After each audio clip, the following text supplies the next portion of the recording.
say that we have a marvelous opportunity, and that this is the first book review, Zoom book review, book interview that we've had, and I'm looking forward to it because I have read the book myself too. It is a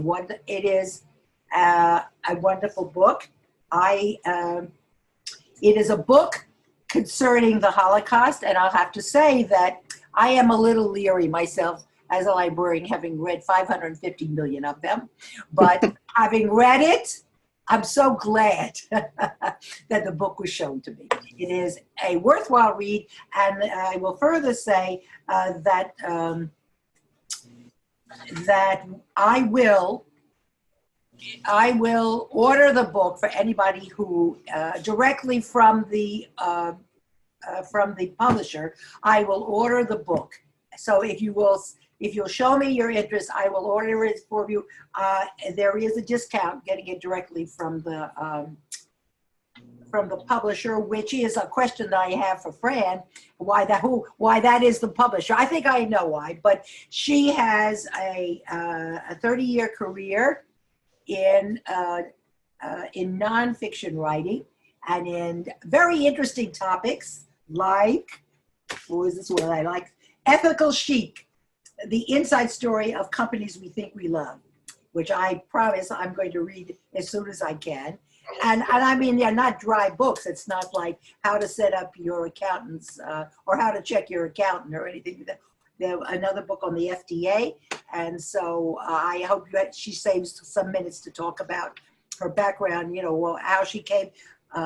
Obviously, she's a stranger to research, because this is How do you get the book?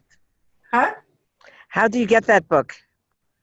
I'm saying if you tell me you want it, I'll order it for you. Oh, okay. I'm just saying, otherwise, you get it how you ordinarily. It is available otherwise, but I will make it simple for you. And I think, if I'm not mistaken, you said, Fran, that you would autograph and send to me autograph labels that you can put into the book. Yes. So that I can't offer more than that, but I can promise you you'll enjoy it and you will share it.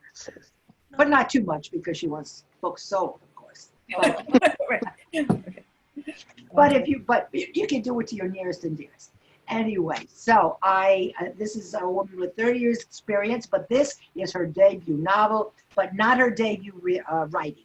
So she'll tell you all about her history, how she came to writing it, and why she's writing on this topic, which I find I'm fascinated with, in a world where I don't know if the timing is involved in it, or this is a personal story in part, I think, but she'll tell us more about it, because I know she'll do a better job than me.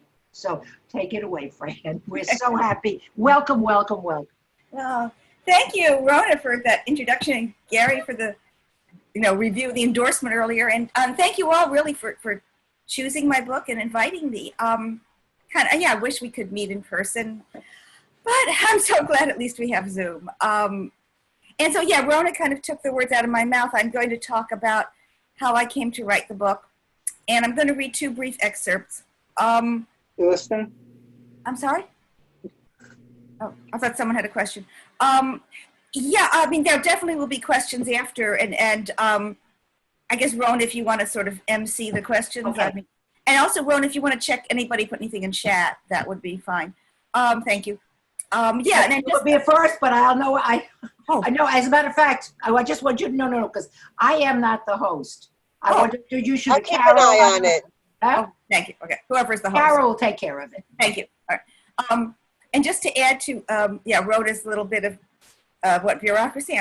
Thank you. If you do read the book, thank you. If you can also buy it on Amazon. I hate Amazon, but only buy my book on Amazon, nothing else. And buy other things on barnesandnoble.com. That's fine. And if you do, I would so much appreciate if you posted a review on Amazon or Goodreads. And yes, I will definitely. I have these stickers. You see, I or personalize it. You just tell me who you want me to write it to, and I'll sign it, and then you can put it in the book. So it's not as, here, see, it goes right in there. Not as good as in person, but it's pretty close. Anyway, all right, so yeah, so let me begin. So technically, as Rona said, this is my first published novel, but it's not my first novel. I've been writing fiction since I was 4 years old, and I mean, they got better as I got older, and some of the ones in junior high are pretty good. And in fact, I sent one off to a vanity press, and I got a letter back, dear, please contact us again when you're old enough to sign a contract. So yeah, so then they could rip me off. And I was always going to write novels, and then because I knew even as a kid that you don't make a living writing novels, I was going to be an English teacher because that was what my mother was, English writing. I would have been a terrible teacher. It's a good thing that didn't happen. And so then when I was in college, one of my roommates said to me, well, if you like to write, why don't you go and work on the school newspaper? And I was horrified. Newspapers were hack writing. I was an artist.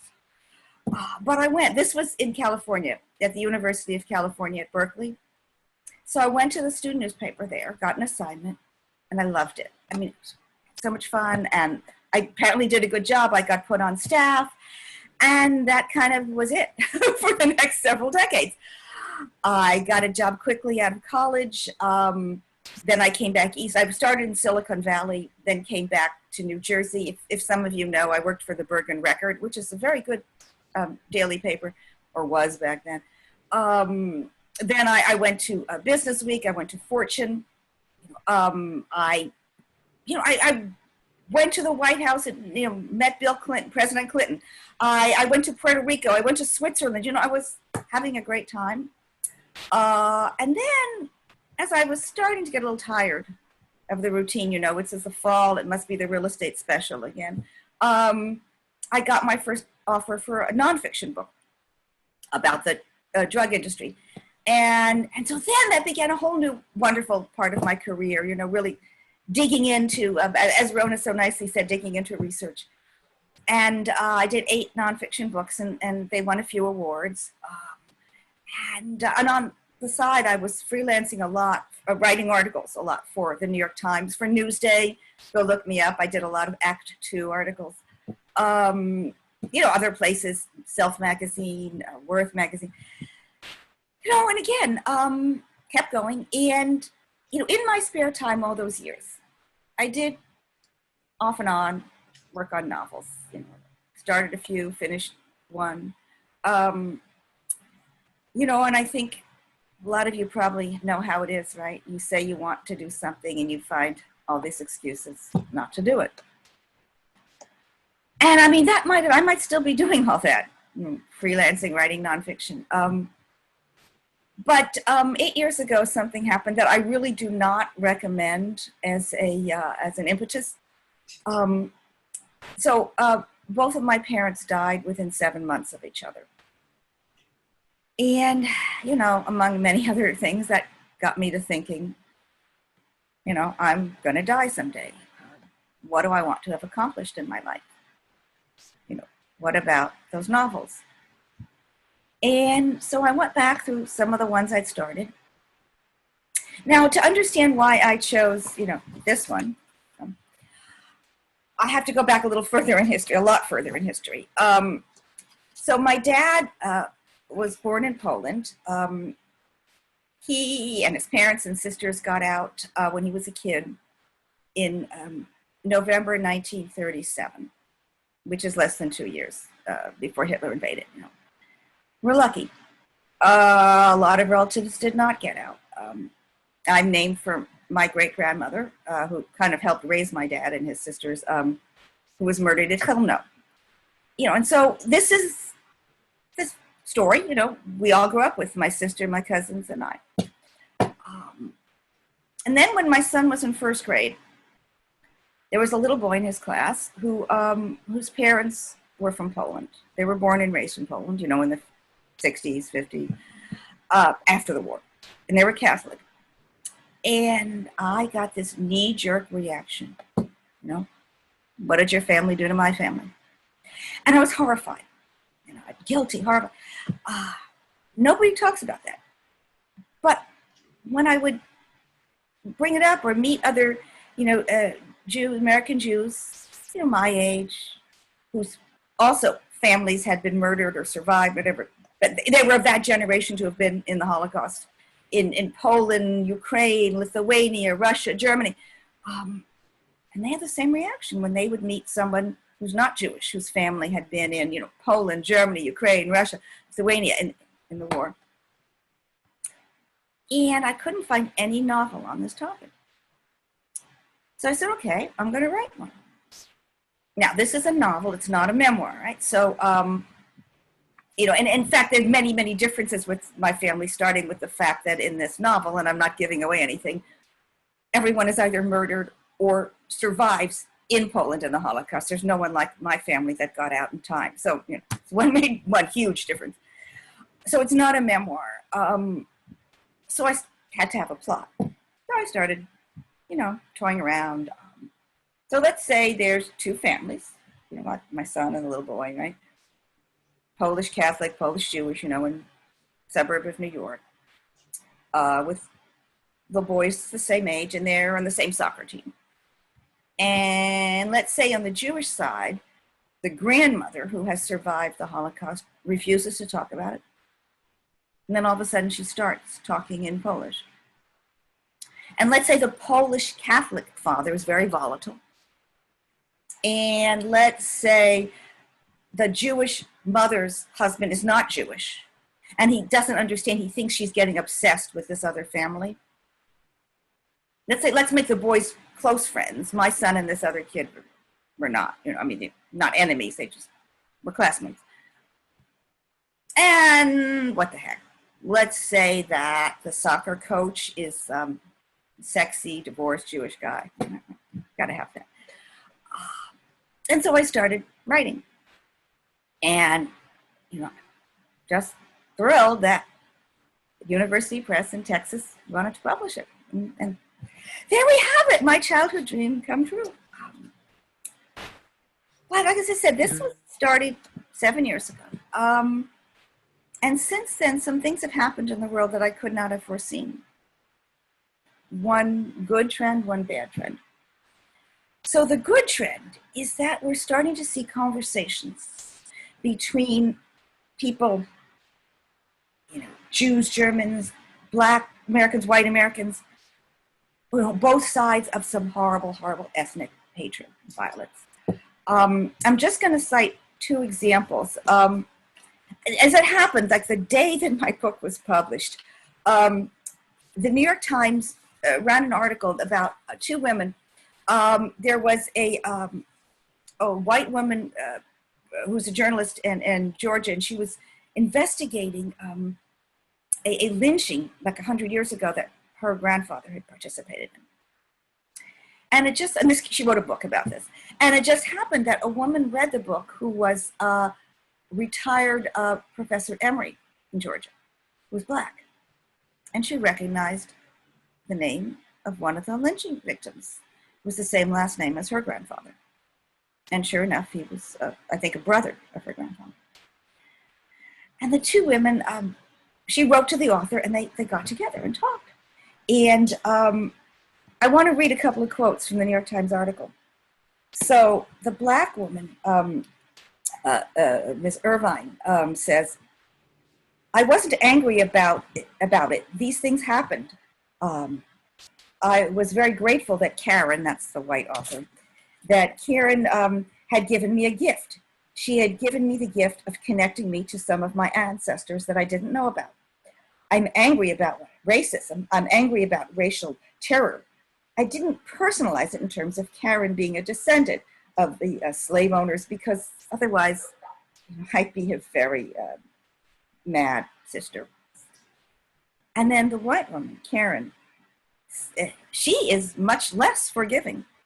She says, "The past has not passed. It's still with us. It's with us in different forms. Some of these forms are even more pernicious than the old forms. We are living in the past because we have not addressed the past. There's also another example I want to give you. In 2008, a film came out called, a documentary called Inheritance. I mean, yeah, there's a similarity, the heirs, inheritance. And this is the story of Monica Goethe. Now, her father was Amon Goethe. He was the commandant of the Plaszow concentration camp. That's the one in Schindler's List. She was a little girl, 3, 4 years old at the time. And the housekeeper in their house in the camp was a young Jewish teenager named Helen Jonas. So when Monica grew up and she learned what her father had done, of course, she was horrified. Horrified to be related to him, yes. Horrified. And she set out to find Helen Jonas. Helen Jonas did not want to talk to her, understandably. And Monica wanted to talk. Ultimately, they did get together and talked, and that is the subject, well, their background, the search, it's all the subject of this documentary. I went to a special screening for journalists, and so at this screening, the two women were actually there on the stage, and they talked. So that's the good news, right? That. And even now, I mean, the Black Lives Matter movement is forcing conversations about the past. As Karen said, the past is not past.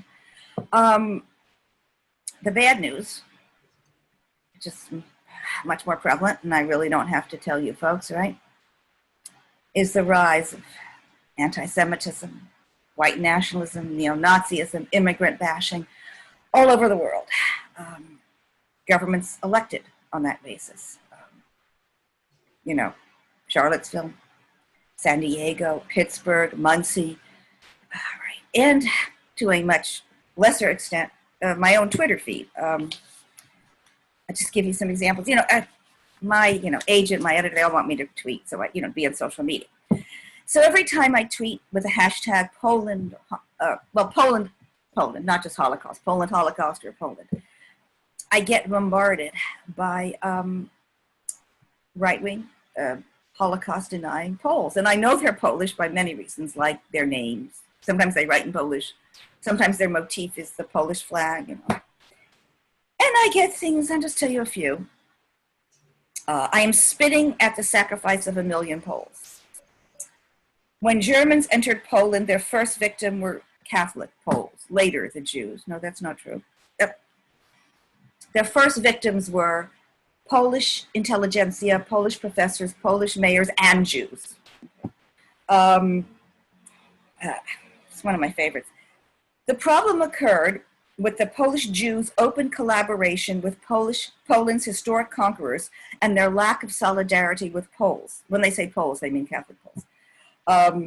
Their Yiddish is almost the same as German. Right, that makes the Polish Jews collaborators with the Nazis because Yiddish is similar to German. I used to try and answer them. You don't do that. So I guess what I'm hoping is that, my book might help stimulate some of the first kinds of conversations.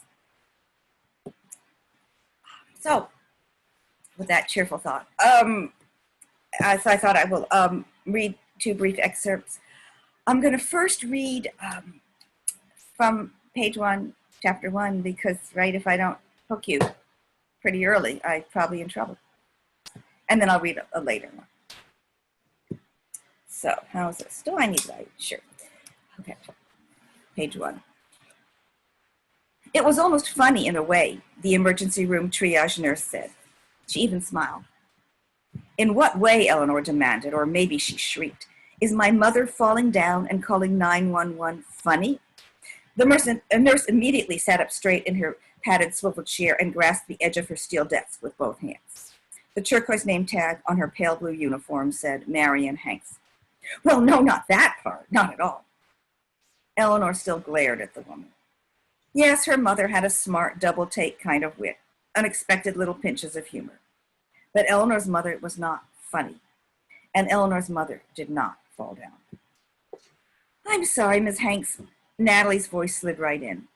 It was a calm and even-paced voice, as always, soothing, half apologetic. It came from all those years of practice of being a judge and getting the parties to sit down and work out a compromise. Or maybe from not having to argue constantly with a 12-year-old daughter who wanted to get her nose pierced. Or from living with a husband who was such a nice guy, as everyone always commented.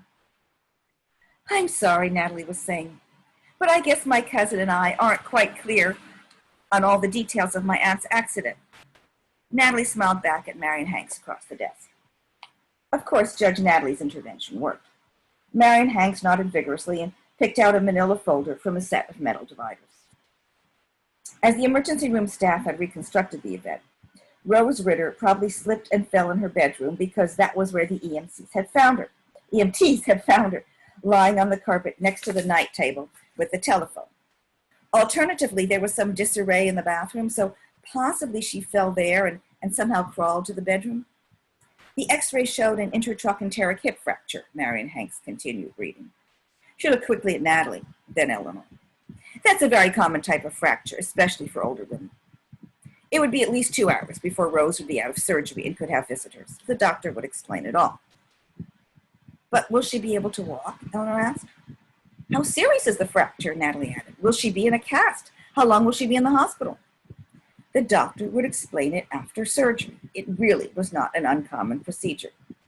Marion Hanks' smile was slipping. I can't believe she didn't call me, Natalie said to Eleanor. Or you.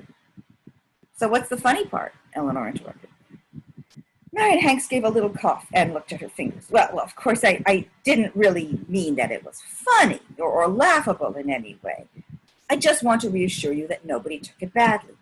Took what badly? Eleanor's voice was heading to a shriek again. Well, you see, when the EMTs were lifting her onto the stretcher for the ambulance, apparently Mrs. Ritter shouted at one of them, called her a name. My mother? Shouting?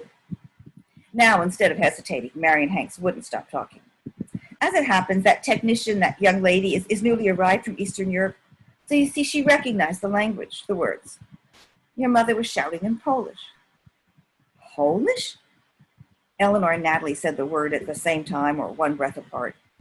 Natalie repeated it. Eleanor's mouth hung open. They looked at each other, then back at Marion Hanks. That's incredible. She hates Poland.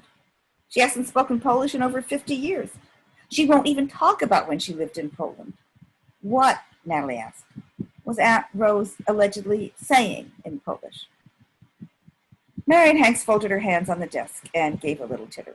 Well, yes. Well, of course, it's not exactly funny, but just, well, so extraordinary under the circumstances that, you can only laugh. She called the young lady a Nazi bitch. This was too much. Eleanor quickly sucked in her cheeks and stared raptly into her dark green leather shoulder bag, pretending to dig for something, anything, so she wouldn't burst out laughing, but her breath still emerged in a strange wheeze. To picture Rose Ritter, retired real estate office manager, Phi Beta Cap in English from Hunter College, class of 1951, with her red lipstick and silk blouse, calling an ambulance driver a Nazi bitch, in Polish.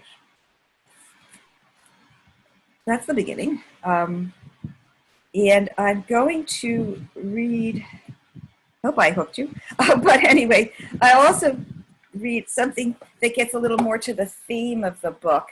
And I need to, since we're now going to be 90 pages in, I have to explain a little more how we get here. So there's a soccer game.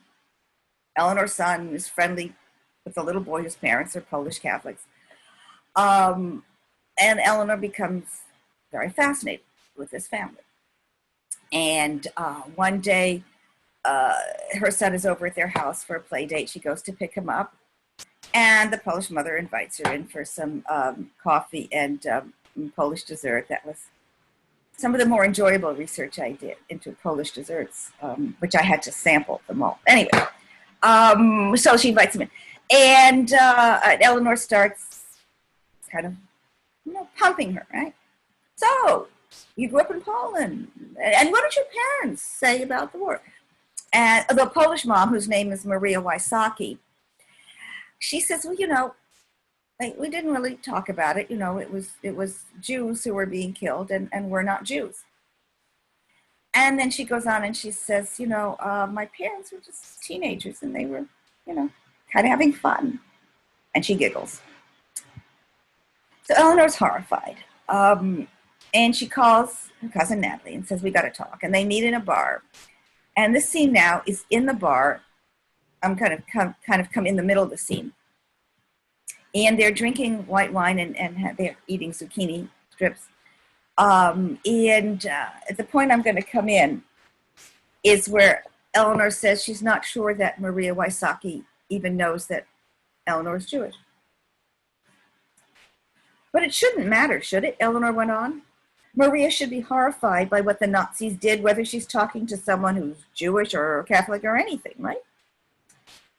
Well, English isn't her first language, is it? No.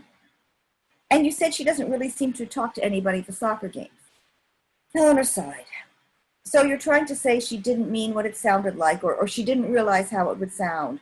Maybe she actually was trying to say that she knows her family was lucky because the Jews had it a lot worse.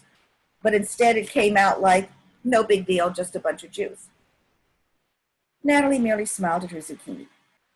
I try to look at issues from every angle, Ellie. That's my job. Nat was Eleanor who was fiddling with a zucchini strip. She dropped it back into the sauce. Was this why people started smoking, to avoid aimless playing with food? What did Natalie do all day in court if she didn't have zucchini strips to fiddle with? Roll a pencil around her big judge desk while witnesses talk? Both cousins took a sip of white wine. Okay, sure, Eleanor put down her wine.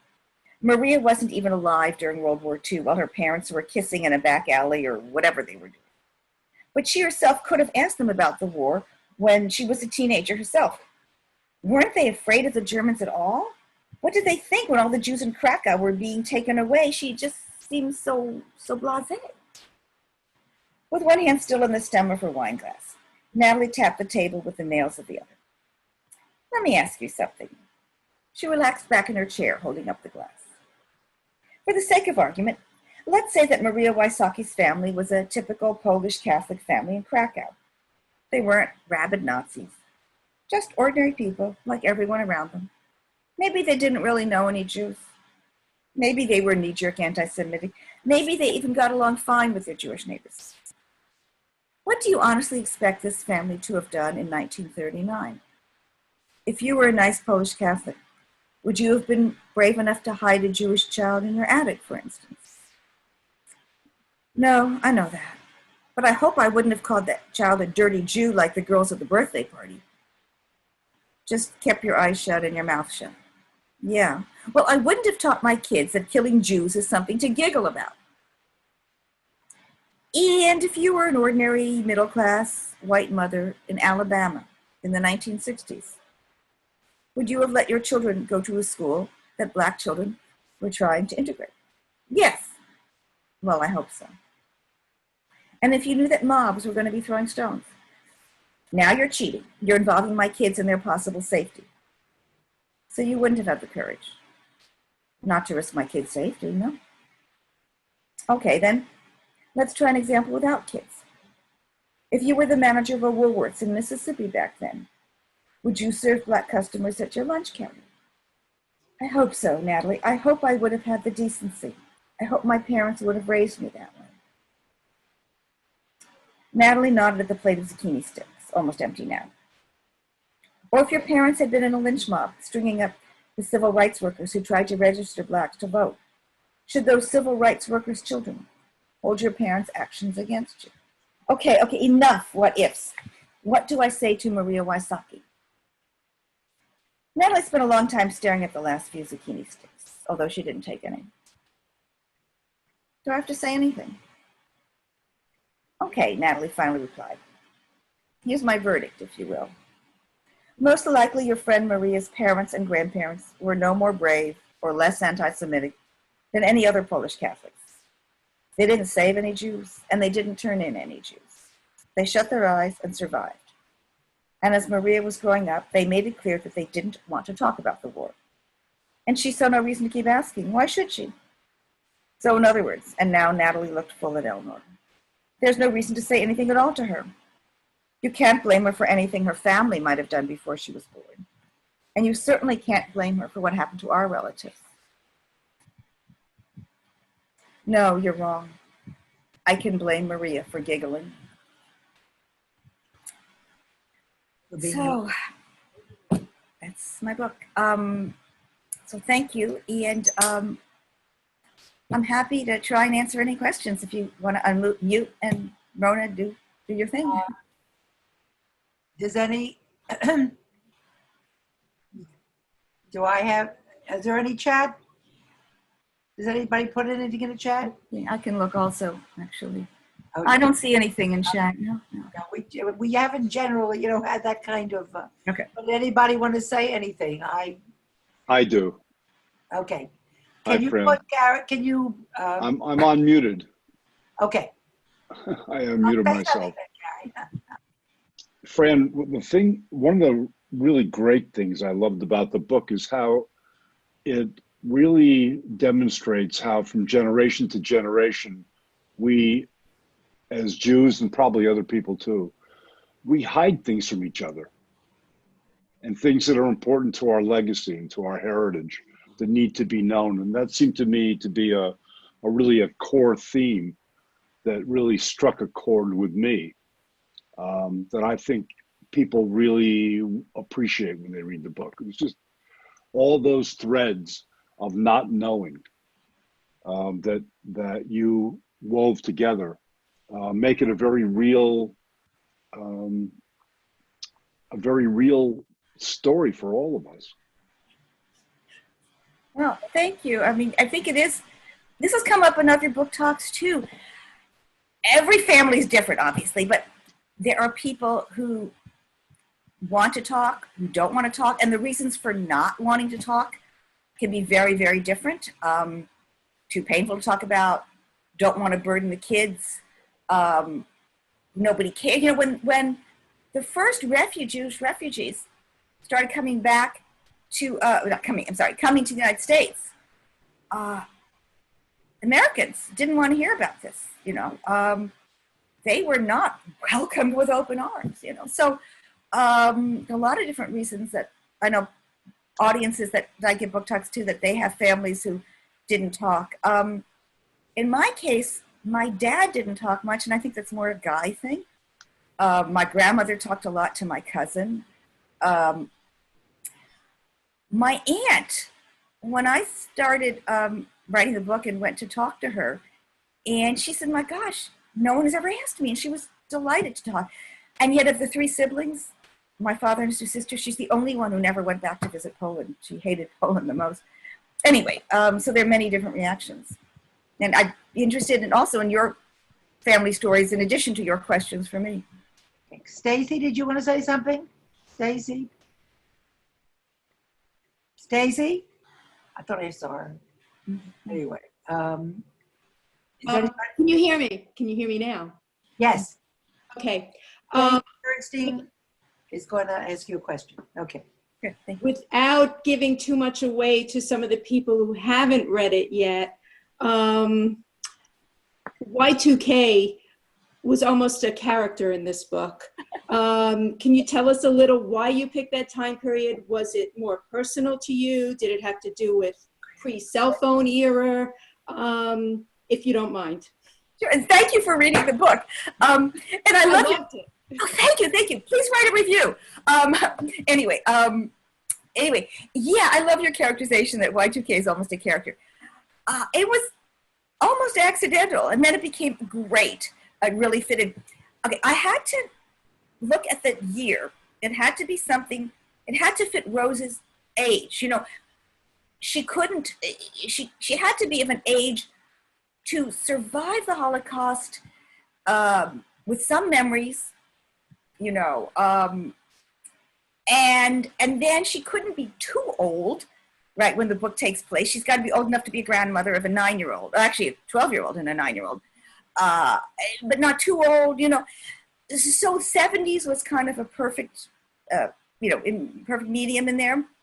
So if she's going to be in her 70s, and she's basically 11 when the Germans invade, so that kind of brings her up to the late 90s. Okay, so could have been anywhere in the late 90s.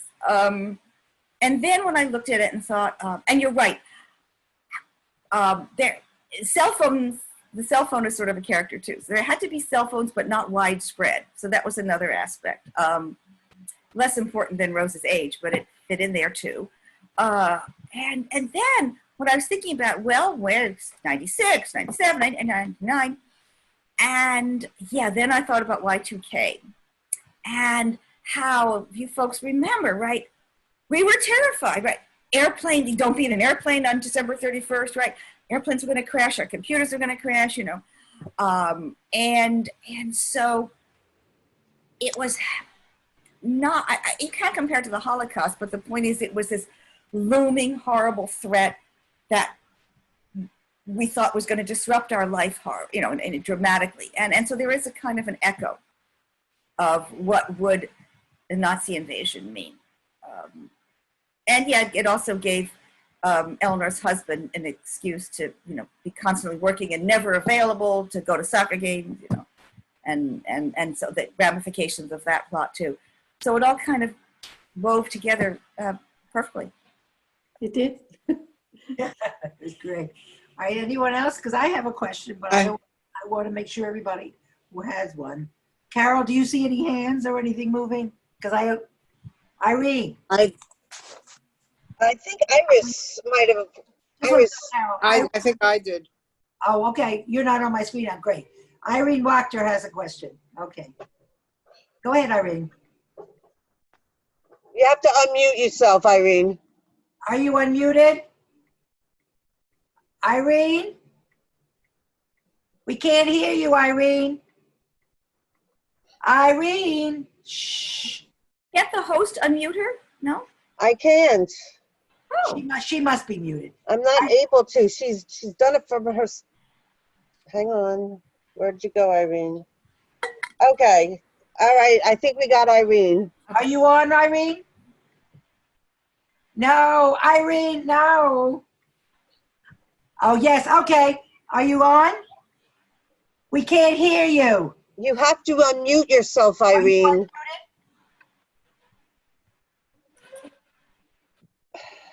Do you see mute on the bottom? Unmute? You have to unmute yourself. It We looks can't like a do it. microphone. It's on the I tell you bottom what to left. do. Irene, we can't hear you. It's to the You'll left have of to go the to screen chat. at the bottom.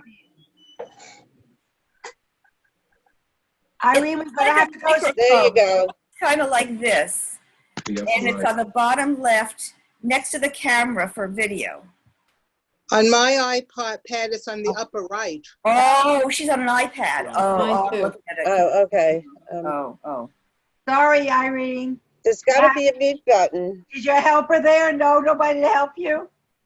No. Oh, she's talking. No. Okay. All right. Yeah, we're going to have to go on, Irene, because we can't hear you. You know what, Irene? I don't know.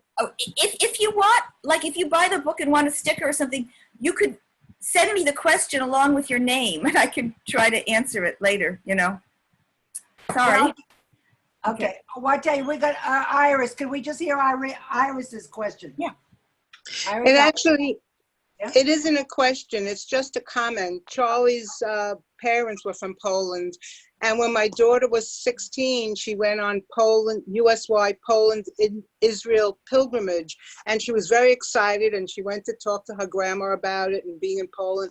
And Charlie's mother was so horrified. Why would anyone want to go to Poland was her only reaction. And they went through World War I there. In fact, her family housed the German soldiers in the house, and they were not anti-Semitic at all. But they got out before the Holocaust.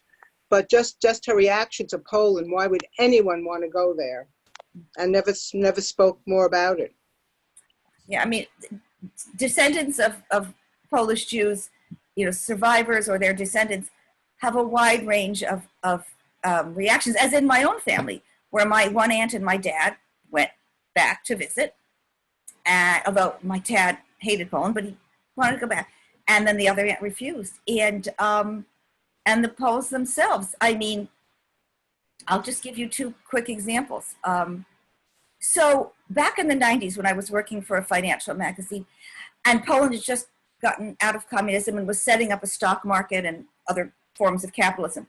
So some folks from the Polish government came to visit the New York Stock Exchange to see how things were.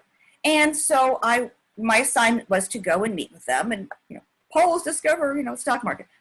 And we're chatting. And I said, my family's from Poland too. And they said, oh, really? And when did your family leave? And I said, actually in 1937. Bam!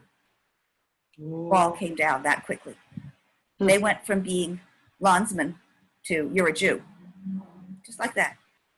And I didn't expect it. I was shocked. So naive.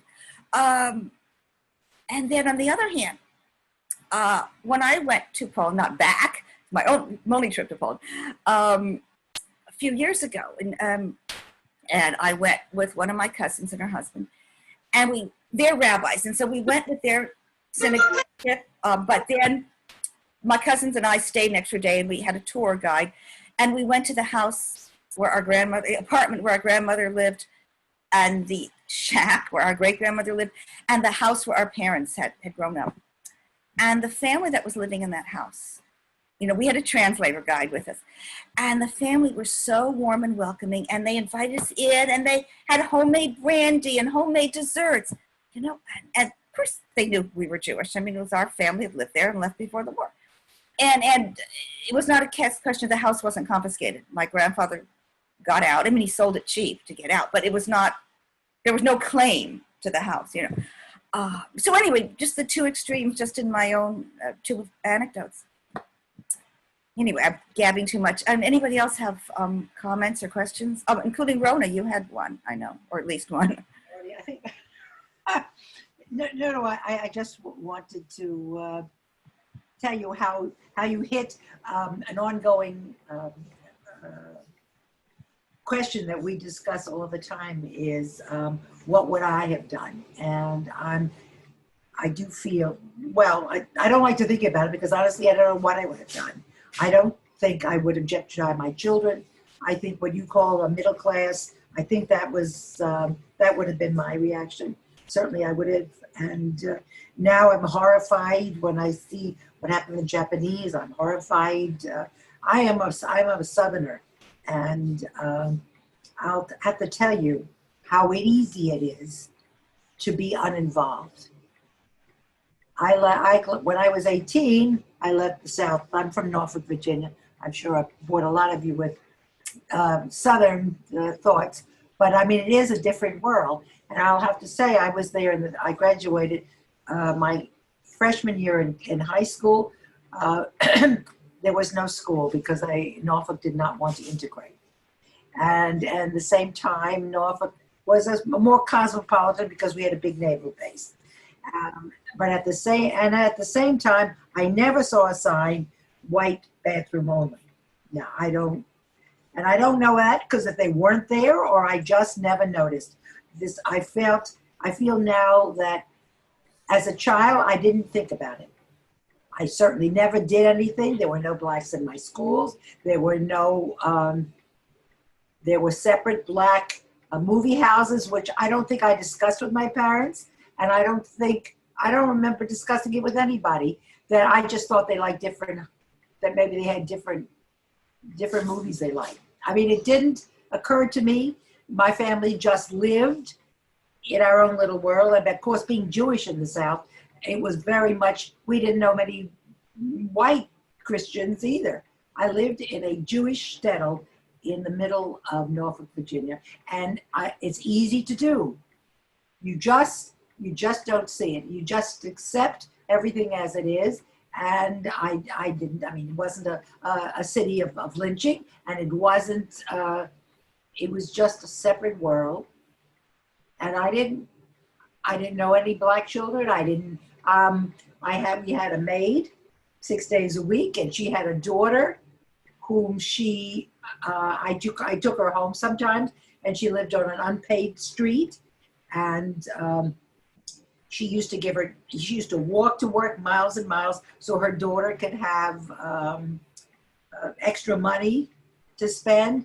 And her daughter grew up entitled. And so I'm saying her life was her church, and she didn't feel mistreated, and she just accepted life as it was, and I accepted life as it was. And I could see how it's possible to do that. And I don't consider it a high point in my life, and certainly I'm a different person as an adult, but as a child, I don't even know. I never asked my parents.